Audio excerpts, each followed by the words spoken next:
Hello, ladies and gentlemen. Another Thursday morning. It's repeat day. Oh, no, hold on. That was last week. Or was it? We're here again. We're back Thursday morning, 8 o'clock. As always, hello, David Bell, my friend. How are you? Oh, I'm doing well, Nick. I'm doing well. The sun is shining. It's glorious outside. It's another Thursday morning. It's another breakfast show, an hour of fun, an hour of speaking to some wonderful guests, finding out more about their journey. And wow, what an excitement this morning. We've got 3 great guests joining us this morning, and we're going to be learning lots about their journeys, their successes, their challenges.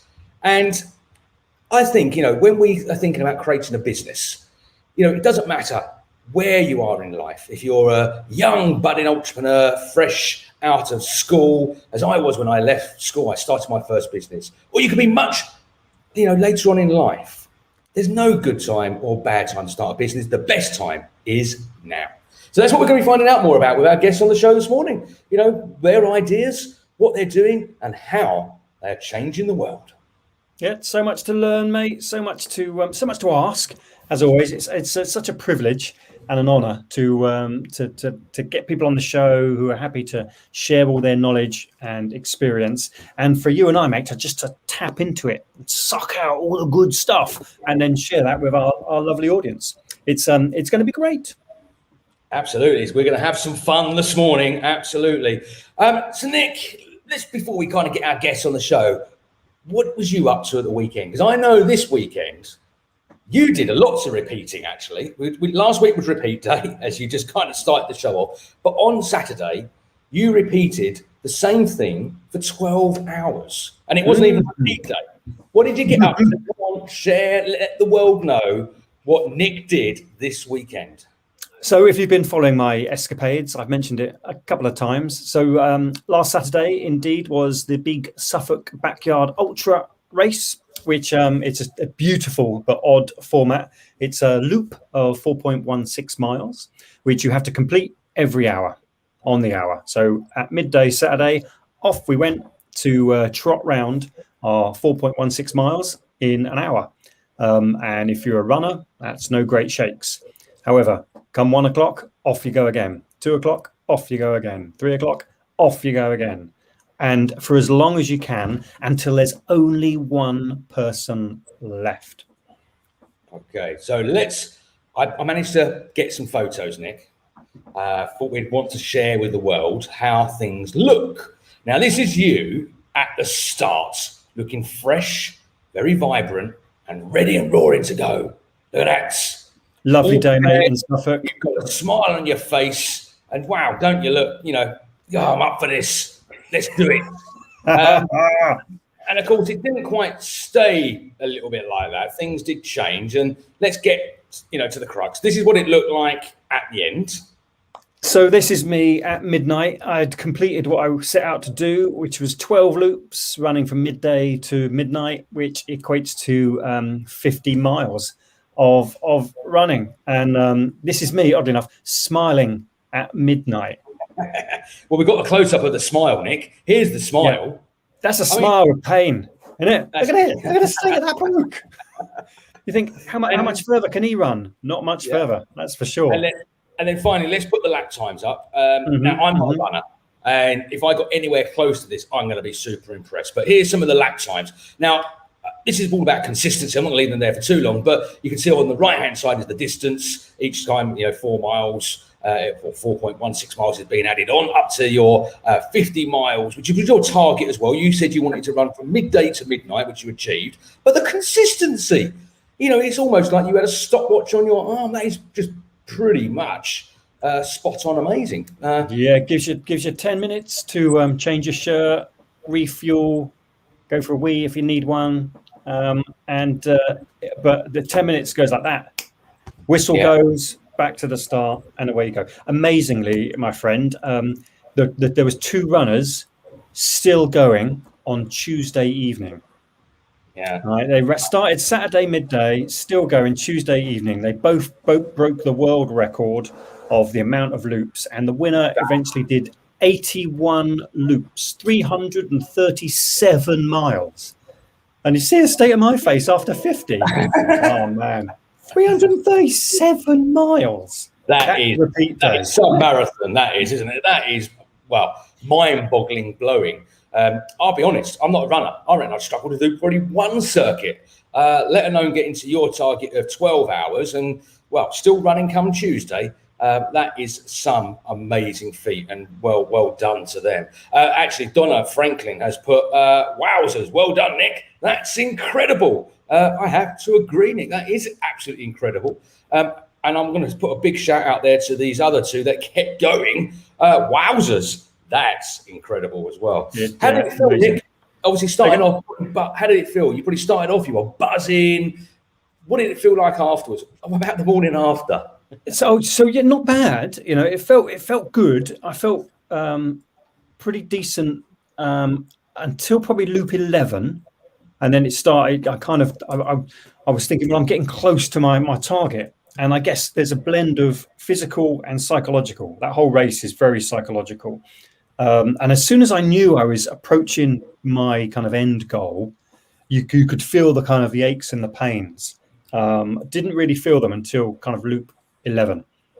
Next day, not bad. I've been for a run since, bit stiff, but no, pretty good, surprisingly good. You know, I can still walk. Woo-hoo. Yeah, there's a blessing in disguise. So great weekend. Obviously, that's not going to come back round probably for another year or so. So you've got plenty of time now to try and make it maybe the 6 o'clock the following morning. You know, do you reckon you better have that on? A year older, year wiser. Another challenge to set yourself. A year older, year wiser. I'll be sitting at home, mate, when that event is on. Yeah, I'll try a different challenge. I do like a challenge, though. You know, I think that comes with kind of that business owner, entrepreneurial stuff. Show us a challenge, and we'll gobble that up for breakfast. All types of different challenges. What's the biggest challenge you've got, mate, at the moment? What's something that you're excited about tackling? Do you know, there's quite a few things going on this year. I mean, look, I think if we're going to talk a little bit of business here, because obviously this is the business chat show. One of the things I'm really excited for is the new Chatbox Productions that's coming very soon. We're launching a new chat show come July. So this is, you know, taking a lot of focus at the moment because Nick and I are going to take uni. We're going to keep uni running because that's a separate business. We're going to turn it into a dedicated chat show. And we're going to go beyond business as well. We're going to be talking to kind of anybody who wants to, you know, share with us what they're up to, what they're doing, societies, clubs, you know, education, dare I say, government, you know, or you might be just someone that's at home listening and joining in, and we want to find out what you get up to on a daily basis. So we're going to become kind of the visual radio show and talk about this, that, and anything else that fits. So that's really exciting because there's so much work to do to get that prepared and ready. So from a business point of view, that's looking good. And I've got some other little eggs in the frying pan, so to speak, some other opportunities that are coming forwards, and I won't share too much at the moment, but watch this space and we'll see how that pans out. Every business that I know, mate, has got some sort of side hustle going on. Most students, if they're sensible, have got a side hustle going on. You know, call it a side hustle. It's a business, right? Yeah. Let's not belittle it. It's not just something I'm tinkering with. It's a business that you know could change the world.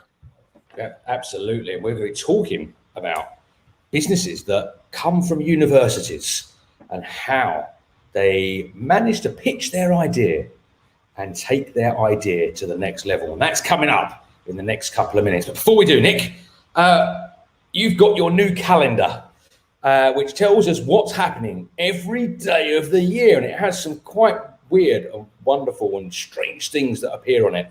But come on, tell us what today is.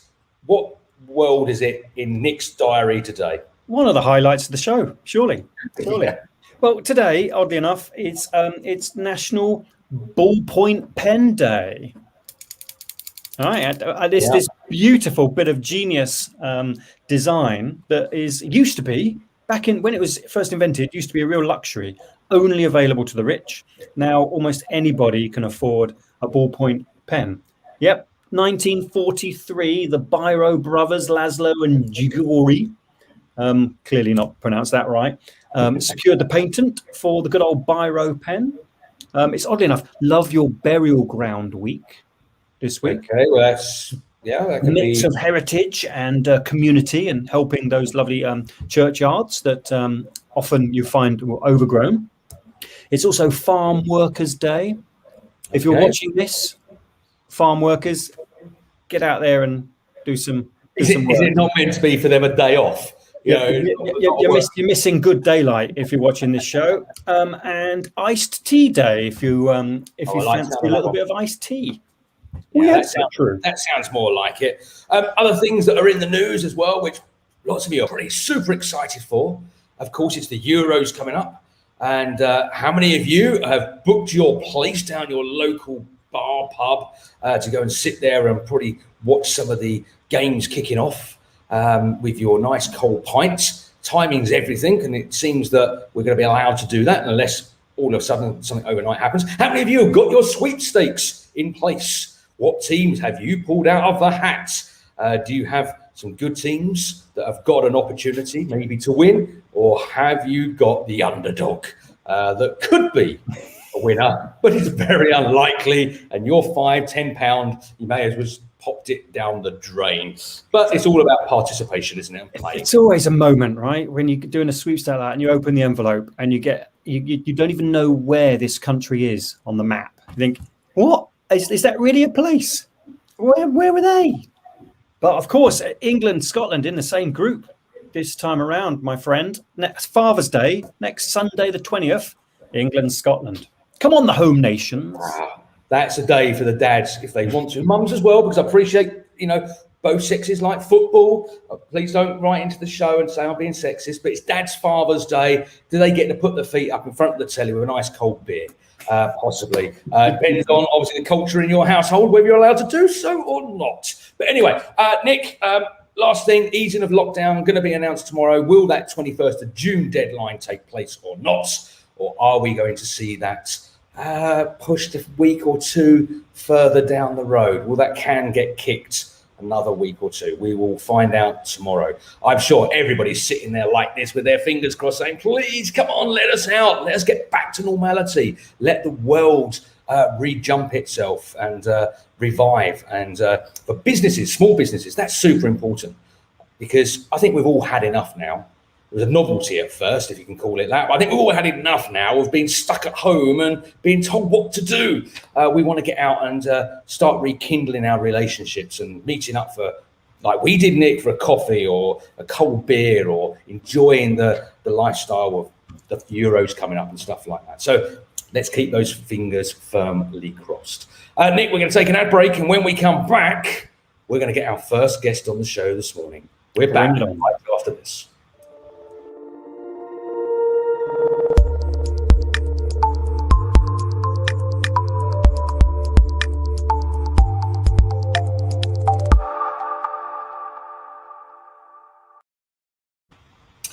Okay, Nick, let's do this. Let's bring on our first guest this morning.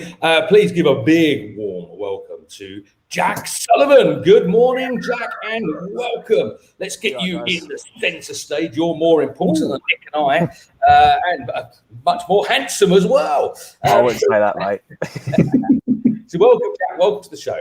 Now, we've got you on this show because I think it's so important to hear a little bit about you and your story. We've met, let's just be very clear so the audience know how this all come around, only virtually. I've never had the pleasure of meeting you face to face, but for Anglia and Ruskin University, something that is close to mine and Nick's heart, where we've supported and worked with for a number of years. They run an annual pitching competition called the Big Pitch. And I've been involved, I think, for about 8 or 9 years now, something like that. And let's just summarise what it is. It's a pitching competition where great ideas come forward and they go through a number of rounds. So a boot camp where you learn lots of great content about sales, marketing, finances, pitching and presenting, lots of really great content. This year it was all done virtually online, dare I say, through Teams and Zoom and stuff like that. Not as much fun as being face-to-face. No. And of course, the real reason we got you here, because you made the finals, Jack. You got there. Yes. You got pitching your ideas to, I think we had, the stream was going out to about 100,000 people So watching it via the Facebook live streams. They went out to all the ARU, new and old, and anyone that's related or been involved with Anglia Ruskin University. So it was absolutely fabulous. Tell us about it in your own words, the journey from when you entered to where you've got to. Tell us a little bit about what the idea was. Share with us what it was that you entered with. Yeah, so I initially entered with, I'm an engineering student. I initially entered with my design for an active rear wing for my, would fit on my personal car, which I then, over the course of the big pitch, kind of grew into an actual more of a business plan sort of thing. I honestly didn't even know about the big pitch. I was chatting to my lecturer, just as I do, about my car. I think if anyone even mentions it to me, I will just chat for hours and hours and hours. And he kind of just said to me, "Oh, have a go." I went, "All right," and I ended up getting into the boot camp. But I initially just pitched the product, and then cause I thought it was the product sort of thing. And then over that course of that week, I grew it into a full. What I've always wanted to do anyways, have my own like workshop, building custom vehicles, all that kind of stuff. And I thought, well, this is the best opportunity to grow it into that and see if how feasible it actually is. So I went through the boot camp, managed to get into the finals. Unfortunately, didn't secure any of the dough at the end, but it was still absolutely quality. Yeah, it's been really fun doing it. Yeah, no, absolutely. This is Jack. This is a thing you put on the back of the car, right? Yeah. So it's I have a little old Rover Metro, little hatchback, and essentially what this is, it's a wing a rear spoiler that would mount through the C pillar on a pivot, and it'd relay off the brake lights. When the brake lights turn on, it would pivot the spoiler up, the air would hit it, and it would slow the car down more effectively than just the brakes on its own. I chose to pitch it to the British market, or to initially go with that one, just because the British market is so rife with hatchbacks, and it's designed for hatchbacks. Obviously, around here, you've got the Renault 5, the Escort Cosworth, that sort of stuff. And there's like the whole UK car culture has grown around that style of car. So I figured that'd be the best one to start with. And it seemed to work out all right. Last I got to the finals, still chugging on myself without the money. But yeah, it was good to see how far you can potentially take it, having not really properly thought about it too much before. Yeah, and do you know what, Jack? You didn't secure any funding then and there. Yeah. But wow, what a journey you've had! The people you've supported, being alongside with the information and the knowledge that you've gained over the process. And let's not, water this down too much at the end of the day. You entered with an idea and you got through 2 rounds because you had to enter your 1 minute video, which was your initial business pitch idea. Then that was put to the judges. So that was at the boot camp because you got to the boot camp. And then finally, obviously, you made the finals. And the competition was tough. It was the best of the best sitting there. Yeah. You were amongst 7 other ideas, and they were the best that Anglia Ruskin University, because it was just obviously for the university itself, they were the best ideas throughout all the campuses, Chelmsford, Cambridge, Peterborough and London. And do you know what? You've got to be super proud of yourself to get to that point. And the future is just at the tip. You've just started climbing that mountain. There's so much more opportunity. You know what? Really funny. I had a Metro. That was my first car that I bought, and I knew nothing. I'm not a mechanic. I can do most guys and lasses can do. I can change the oil, sort the brakes out myself. Because when I was young, I wanted to learn. But you're taking it to the next level because something else I find really interesting. I remember you mentioning this. You've got a project to convert a horse box or to make a horse box. Yeah. So my mum and my sister, they both ride horses. They've started getting into the equestrian sort of like competition sort of stuff. So they've got to take the horse places, and renting a horse box is £200 a go, and they go quite a lot. It gets quite expensive. So what we've done, we've bought an old an Iveco old laundry van from 2008, and we're currently converting it into a horse box for my mum. But so I initially wanted to start doing full performance modifications, but I wanted to eventually get into the utility side of things a bit later down the line. But it's kind of cropped up early, so you've got to roll with the punches. So yeah, it's been fun. I've designed a door, a side loaded door for it. We need to lower it a bit because it's a bit too high for the horses to get on. We've got a few rust problems to sort out, but it's a great old project, certainly to test the old brain a bit. Yeah. The coolest horse box. You know, a bit of an advertisement on the side. You know, Exactly, yeah. your horse box is here. Fantastic, mate. And the word you used, the key word, fun. I was going to ask. One of the things I was going to ask, was it fun going through that process, or you know, was it hard work? I guess a bit of both. But it sounds like you're just enjoying yourself.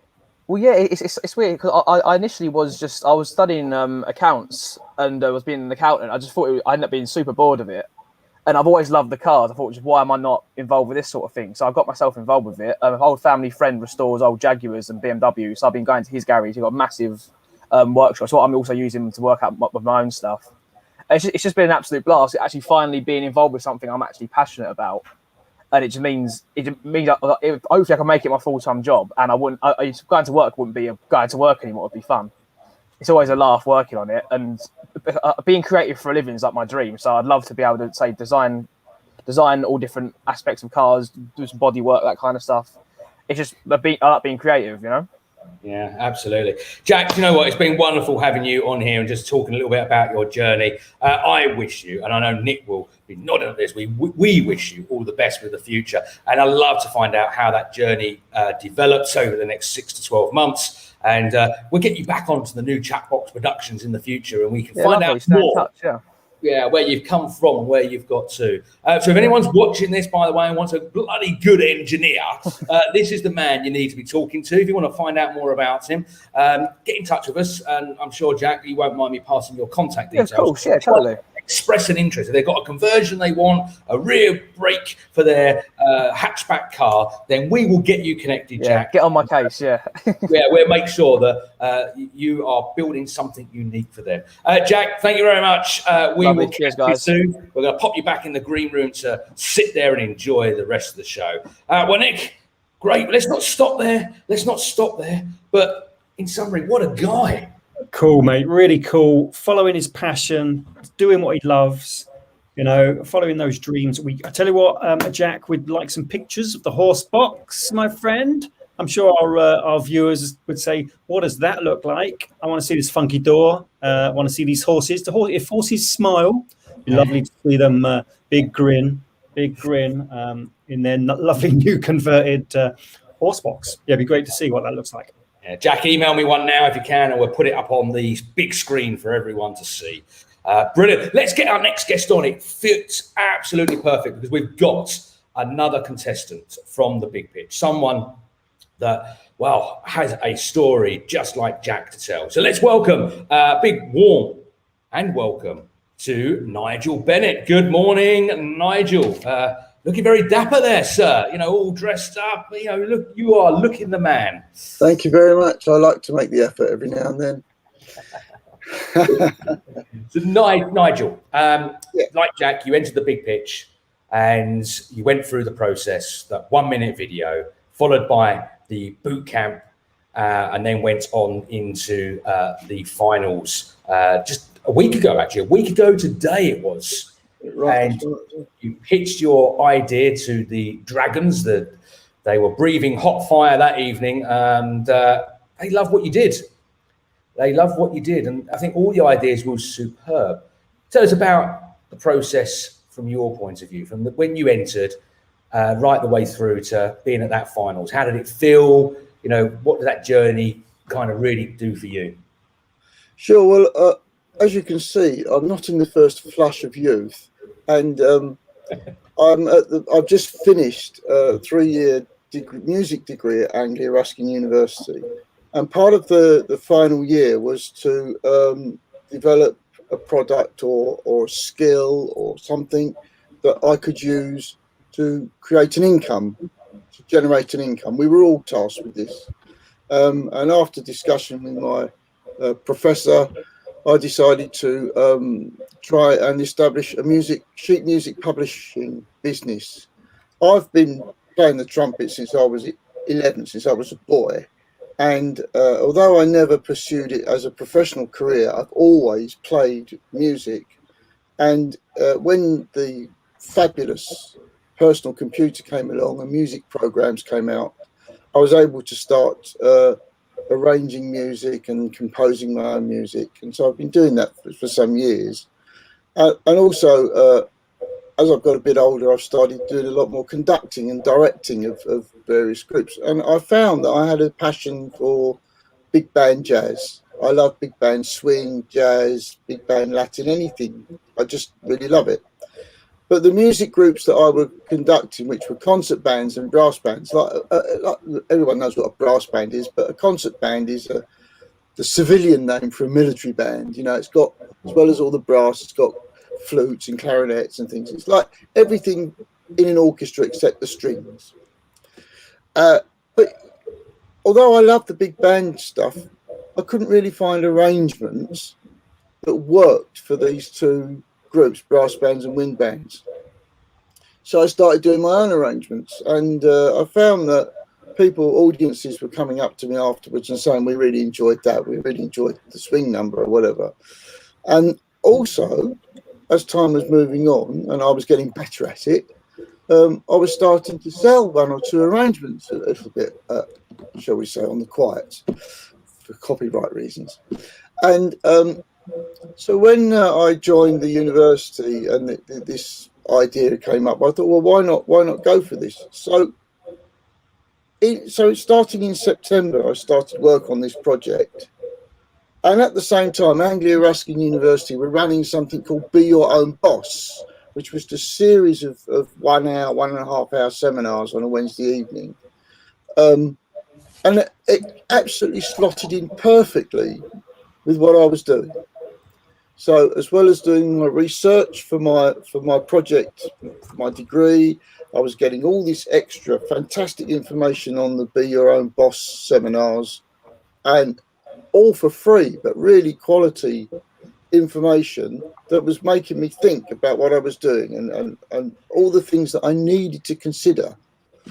And at the end of Be Your Own Boss, the discussion came around to the big pitch. And so I thought, well, why not? Let's test this out. So I went for the big pitch. I got through the first round, got through the second round, I got to the final, and suddenly thought, well, this is getting a bit serious now.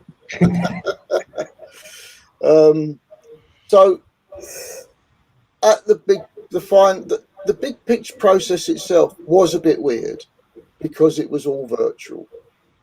So the usual kind of thing, being a musician and giving concerts, you're used to build up, a sort of general build up, being in a room with other people, and we're all feeding off each other's excitement and enthusiasm in preparation for doing a concert, for instance, or even a rehearsal. And all of that was missing. The virtual stuff is not as it's just not the same feel about it. So doing the big pitch virtually was a very interesting experience because there was no physical atmosphere to feed off. So in some respects, it made it kind of easier in as much as I didn't have an attack of the nerves because there was no one else sitting in the room with me. There was only me talking to my computer screen. So as we are now. As I am now. So it did feel a bit surreal, I think, unreal almost, you know. But yeah, so I did the big pitch, and surprisingly enough, I was voted Student Entrepreneur of the Year, which did make me smile, the word student. At my age. Yeah, absolutely, and well deserved. Because I know, like everybody, by the way, from the right at the beginning of the big pitch, all the ideas were fantastic. But like everything, you know, we have to have, you know, a process, and you went through that process, and we end up with people that end up winning. Don't mind me asking, and I have asked this in the past, but I've forgotten, honestly. You say you're more mature. Exactly how old are you, Nigel? You've just finished a 3-year degree, and you are? I'm 65. Wow.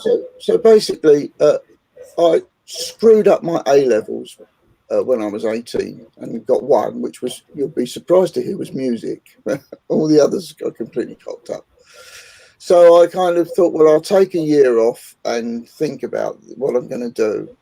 And then basically I took 44 gap years before deciding that I was about ready now, mature enough to go to university. But a very interesting thing, if you don't mind me just rabbiting on for a second, because I never did a degree at the age of 18, in the days when you were paid to go to university, you got the student grant and all the rest of it. Nowadays it's completely different. But because I never did a degree, this is my first degree. So I was treated exactly the same as a student who was 18 in terms of applying for student loans and all the funding that was needed to go with it. I qualified for it. The only difference was because I was over 60 when I qualified, I didn't get such a huge maintenance loan. I got about half of what a younger student would get. But, you know, that was perfectly fine. And, of course, the other interesting thing is that there's probably not much chance of me ever paying it off. Nigel, you shouldn't think like that. Hold on a second. I hear this guy is Entrepreneur of the Year. If he can't turn a good profit round, you know. That's why he's Entrepreneur of the Year. If the government are listening, you know, he's Entrepreneur of the Year. Expect the loan back. I've planned my business very carefully around that. In all seriousness, I would say to anybody that's whatever age they are, if they're considered to be a mature student, they should go for it, because it's been the most fantastic experience that I've had really in my life. I had my professional life, I had a career in the civil service.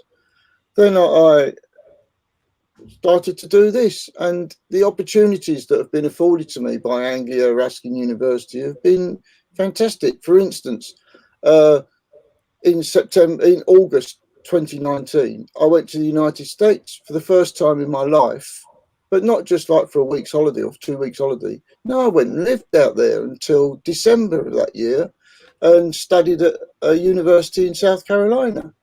Now, I would never have had that opportunity if it wasn't for Anglia Ruskin.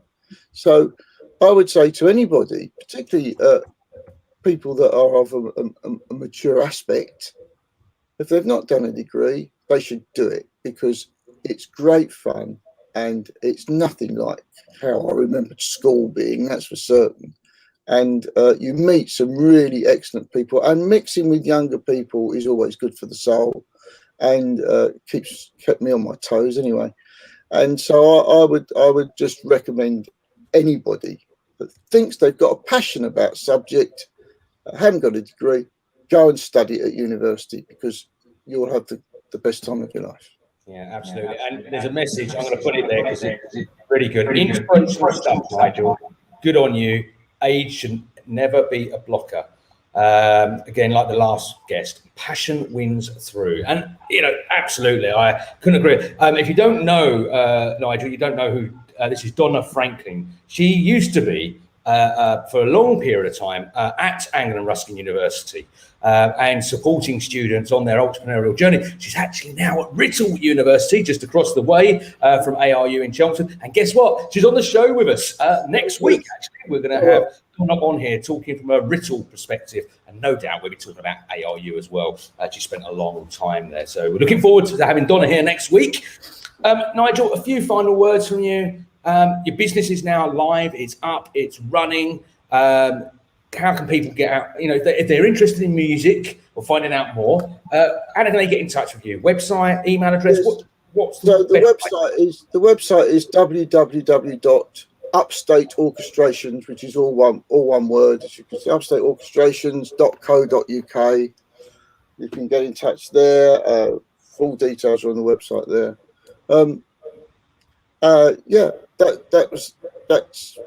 That's where you can find me. The interesting thing is that since I launched the website in April, the business plan was just to do jazz arrangements and jazz compositions. And what's already happened is that I've received commissions for 2 pieces of music from 2 bands, which was never featured in the business plan, that people would commission me to do arrangements. But 2 have just popped out of the woodwork. which is really great. So it just goes to show that even right at the beginning, you never quite know how things are going to, what's going to happen. So I'm really quite flattered that I've been asked for some commissions. So Excellent work, Nigel. That, you know, a lot of businesses over the last 12 plus months would have had to pivot through no fault of their own. But it's great to start the business thinking, all right, well, with that kind of flexibility, as long as you want to get into the swing of it. Is that what it says? Get into the swing of it. Yeah. So what was the dream when you first started? I can see the passion, just like Jack got the passion. That I guess you've had from the very start. You know, first time you picked up that trumpet, you think, God, this is in my blood. Yeah. So what's the dream? Well, the dream. I mean, when I was 11 or 12, that's what as I was learning my craft. I just wanted to play, and I didn't mind what I played. So I was trained as a classical trumpet player, and so I did a lot of orchestral playing. It was broad. The school I went to was fantastic. The range of music ensembles that I could participate in was fantastic. And then when I left school, I sort of really know what to do. Well, I did. I was chasing women and drinking beer for a little while, and that seemed to be quite an exciting. It's a good start to any career. But I found that the music had got a real grip of my soul, and I couldn't not do it. So I started joining bands. For a time, I spent 3 years in the Territorial Army as a bandsman, which was very amusing, and the stories there are almost completely unrepeatable. But so I just kept doing it, and what is interesting is that there are literally thousands of bands in this country made up of amateur musicians who have learnt their craft at school, or because their children have brought home a clarinet and they've picked it up as well, and the child has stopped playing it and they think, well, I've got a clarinet here, I might as well play it. And so there are thousands and thousands of people out there all taking part in amateur music making, just like there's amateur dramatics, there's lots of things going on. Amateur music making in this country is a fantastic thing, and so there are loads of bands out there, and my dream, I suppose, was to have my own band.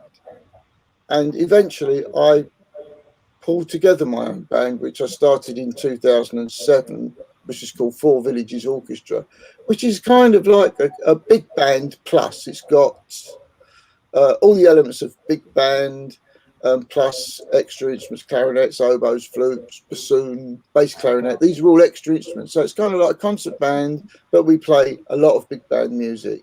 And people really enjoy it. We always sell out our concerts. I don't have a huge turnover of people within the band. It's about 35 strong.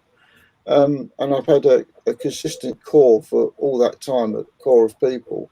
We're all getting old together in this band. It's lovely, really.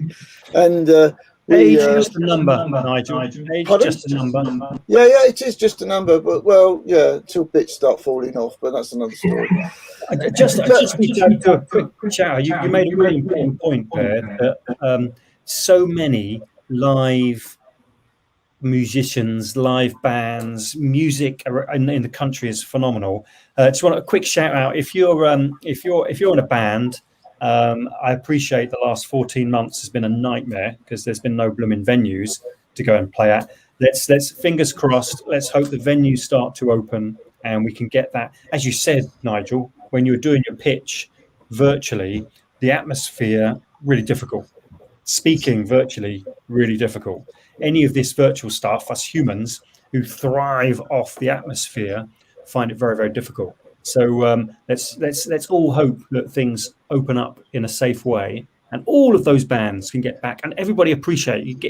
Get down to your local venue and appreciate that live music, because if we're not careful, we'll lose it, and we've no doubt missed it. Yeah, that's absolutely true. I mean, it's been very tough because there's been lots of extra government advice around brass playing and wind playing and singing choirs. It's been virtually impossible for these groups of musicians to meet, And even if all these restrictions, I think all the restrictions might come off on the 21st of June, but there is this whole extra set of restrictions around amateur musicians, brass, wind and singers, that are probably not going to come off.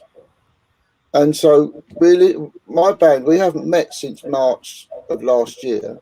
Wow. We probably won't really meet again until September. Yeah, and it's been tough. And there are a lot of bands that are going to probably actually go to the wall because of this. Yeah, absolutely. And it's a shame, but we are where we are. And we hope, people don't give up. They keep pushing, just like you've demonstrated, Nigel, regardless of age. Passion wins through every time. So if you are sitting there thinking, do you know what? I'm in my 50s. I'm too old to start a business. Take it from this individual here, Mr. Nigel Bennett, that launched his business at 65 years old and is going super strong and got the degree to back up the knowledge and the experience as well. Nigel, it leads me to say thank you so much for coming on the show. We will definitely catch up with you in the future and see how things progress. Maybe when we're getting there, when you do your next band gathering, whatever you call it, get us along. We'll come along. We'll do a live stream from there, Nick, with the band there. We can have a chat with you, and we can listen to the fantastic music that they music to our ears, I think is the words I'm looking for. Yeah, been great. Beautiful, great. Thank you very much. Thank you very much.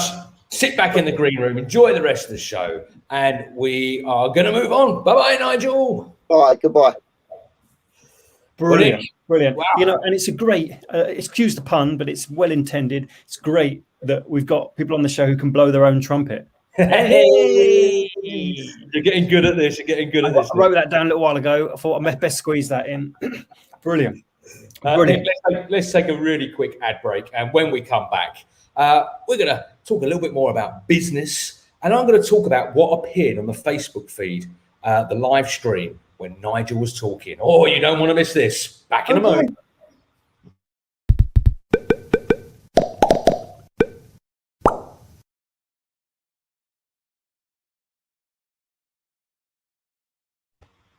Intrigued, mate. Very intrigued. Before our next guest joins us, what's been going on? Well, it's great because obviously controlling the tech here, and obviously when I get stuck, Nick steps in and picks up and does a pretty good damn job of it as well. But I keep an eye on everything that's streaming out to all our various sites like Facebook and YouTube, and we're streaming out onto Periscope as well. And Facebook's great. Do you remember, Nick, about, I don't know, probably a couple of months ago, you went into a bit of a swearing frenzy. Nice. Yeah, great fun. And every time you did it, we were doing it just to see how many asterisks we could get on Facebook. Now, Nigel, and it wasn't a swear word he used, he just used the word cock, okay, when he was talking. And I happened to look over, and it's going to come up in a minute because it's delayed on Facebook by about 17 seconds. Guys, you're listening to me in the past. And it just asterisks it all out. And I think it's brilliant. We're going to have a show, Nick, where we can use reasonably clean words. I think that's quite important. No, words that are too profound. And we can see how many asterisks we can get up on the Facebook feed. It's a challenge, isn't it? What about the last show before we transition to chat box, right? We'll call it the asterisk show, right? And see how long it takes us before we get banned off Facebook. But it'd be okay because we'll reinvent ourselves the next week as chat box. And Facebook hopefully won't know that we're the blue-mouthed breakfast show. It just makes it a little bit more fun. And do you know what happens? When them asterisks appear on the screen as well, our viewer ratings dive up. Because people obviously see it and go, what are they talking about? Yes. Just to be clear, this is the closed captions. If you're watching it, you can see obviously the text coming up on the bottom, the subtitles or the closed captions. And people are probably just scrolling through their feed and then see these asterisks. What are Dave and Nick talking about? Quick, let me join the feed. But it's quite interesting. Do you think that's because the audience are just filthy? They want rude stuff, They want a bit of blue. They want a bit of blue, mate. We should tell a rude joke. Do you know what I think we should do? We should do the late night show. Yes. That's what I think we should do. We should do a 10 o'clock or a 9 o'clock after the watershed. And we can get a little bit more explicit. We can, get a little bit more delving into some of those things that we couldn't really talk about on the breakfast show because it'd probably be frowned upon, I'd imagine. Yes. So instead of a coffee, crack open a cold beer and really kind of let rip. I like it. I like it. These formats, they just keep they just keep emerging. Right? I know. There's a late night chat show isn't new, but it'll be new for us. We've done the evening show, or the late afternoon show. So we've got the morning show. So maybe actually with Chatbox Productions, we look at doing a late night show. I think that will be something a little bit more with topics that are a bit more racy. Now James O'Rourke has put, what happens when someone says cock fosters? Well, I've just tried it, James. If you're watching on Facebook, you can tell me what comes up. I'll keep an eye on what does happen. This is the thing, we could probably find words that maybe incorporate some type of swear word, and we'll see what it actually does. Here we go. Let's just see. Here it comes. Here it comes. Exciting.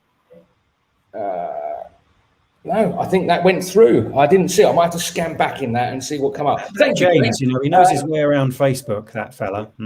Yeah. Have any of you got any more suggestions for us to give a try? Give us a word. If it's not too rude, we'll give it a whirl. Yeah, pop them into the comments, right? Your rudest word that you think we can get away with. This is what a chat show should be like. It went from following your dreams and passions and being entrepreneurial to smut, mate. That's what we've come to. Smut. What have we done? What have we done? Before our next guest arrives, I know he's had a hell of a night. He's a new dad, right?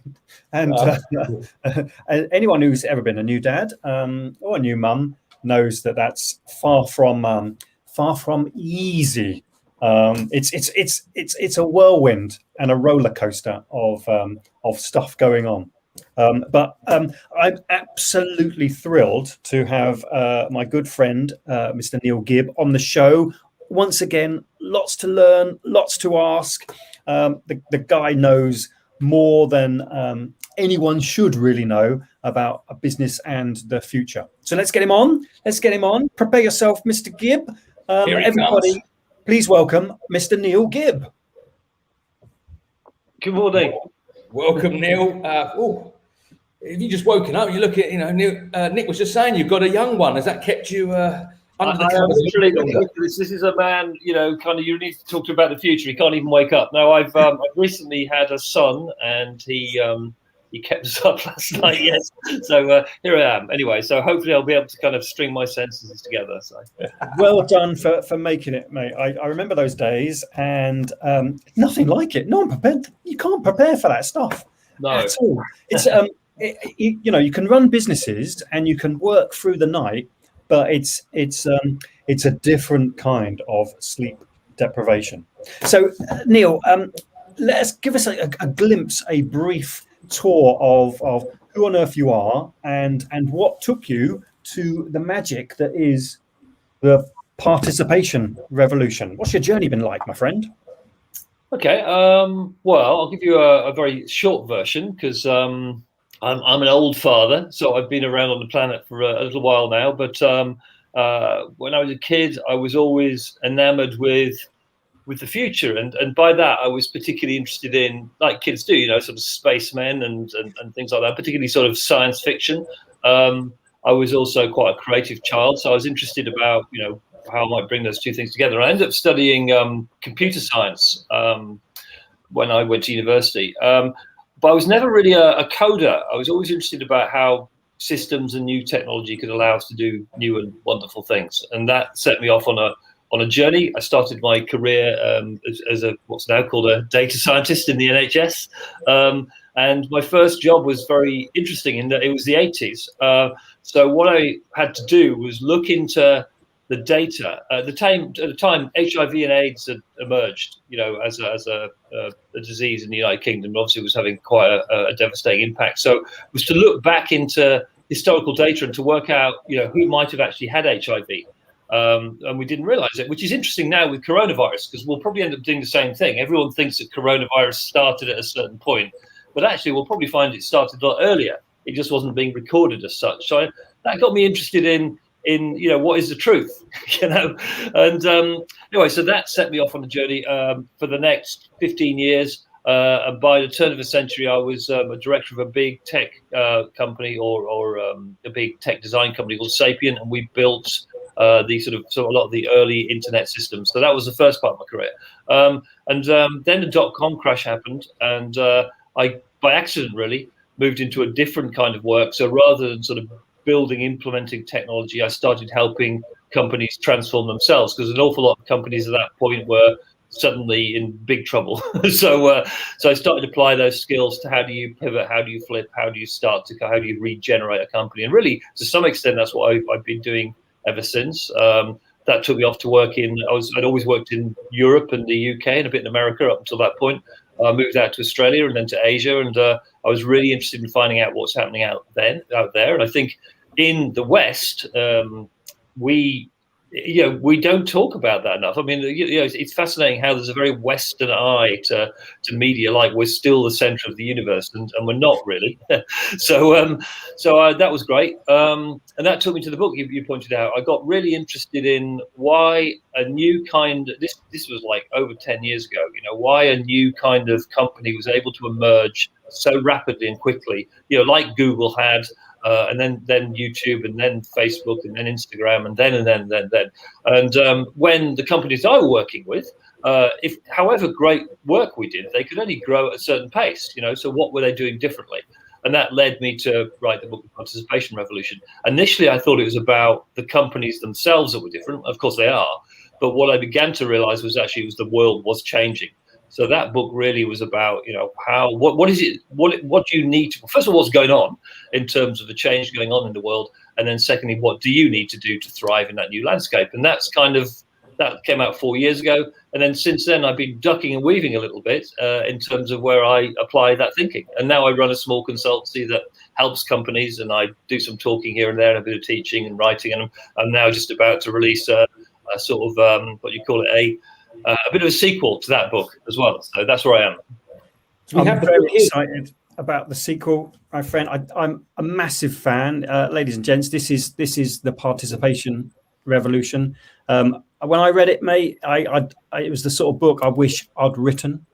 And for all the right reasons. There's a picture of, there it is, slightly different color, at number 10 in the business books.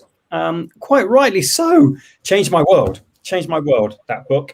Anyone who fancies one of the sections in the book is how to become a billionaire in 3 easy steps. Right? You don't see that. You don't get that in many books. Just it was a massive eye-opener. And excited about the sequel. That's because the world hasn't stopped, does it? It's moving at a ridiculous pace. Well, that's right. To some extent, I released it a little bit early because it wasn't that long ago. But there was various things I talked about where people were like, this is all very interesting, and but really, and now it's happening. I don't want to say I predict coronavirus, but I did talk about how if you look at history, because I did look at history, and what's happening now has a precedent in the last time being the Industrial Revolution. These big shocks tend to happen in society, and I wasn't quite sure. I thought it was probably going to be a financial shock, but and it's an interesting coincidence. So it's in a way it's no surprise that something like this has happened. It's just a surprise what it was. Neil, now you say you look back at history and patterns and see how things may repeat themselves. Yeah. We talk about the Industrial Revolution and stuff like that. I quite often talk about the digital revolution, where we find ourselves, technology is advancing at a huge pace. Do you have any predictions on what that future looks like, maybe in the next 10 years of technology? Also driving cars. Are we going to spend a lot more time working from home and doing it through, like we are now? But are they going to become 3D? We're going to be looking at holograms. These are things Star Trek-y, I know, but do you think that's going to happen? Or do you have another opinion on what that technology in the future looks like? Well, I mean, I'm a great fan of Jack Ma, who started Alibaba, and I don't know what's happened to Jack. He seems to have fallen out with the Chinese authorities, so he's lying low at the moment. But he was a school teacher before he was an entrepreneur, and he's just a kind of down to earth guy. And he's got this great line. He says, "There are no experts in the future, only experts in the past." So I think it's a dangerous thing to predict specifics because we tend to use our thinking from now. So, for instance, we talk about self-driving cars, whereas the car itself is a paradigm. So, is the car going to become, different? Well, clearly, it's probably going to become electric. It might become hydrogen powered. But are we even going to be having the concept of the car? Because it's still a very individual thing, or will we just be sort of leaping on and off things, or will we be going to drones, or will we even be able to matter transport? I doubt that, by the way, but I don't know. But I think it's interesting to look at some of the patterns so you can start to predict what might happen. And so if you look back at the Industrial Revolution, right, societal transformation is always driven by the emergence of some profound new technology. So back then it was the blast furnace. And it was steam power. And those two things allowed mechanization, and mechanization impacted everything. So initially, it was about the mechanization. It was about the machines.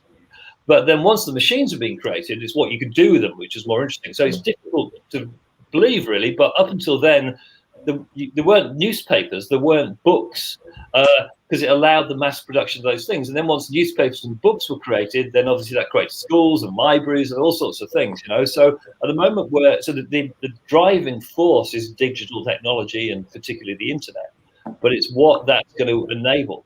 And I think one of the most interesting transformations, again, which is a bit difficult to get your head around, but what's happening is that knowledge is being made available to everyone, and everyone talks about AI and stuff like that. But for 2,000 years, we've put an awful lot of stock in knowledge and clever people. So like if you were a doctor or a lawyer, you went and learned knowledge. I think the big change is that knowledge is going to be available to everyone, and we'll start to develop the software that can. Remember, I was a data scientist, right? So you've got to get the data right, but we'll actually get the pools of data and information, the ways to query that information and knowledge that we no longer have to carry it in our head. And the cache will disappear.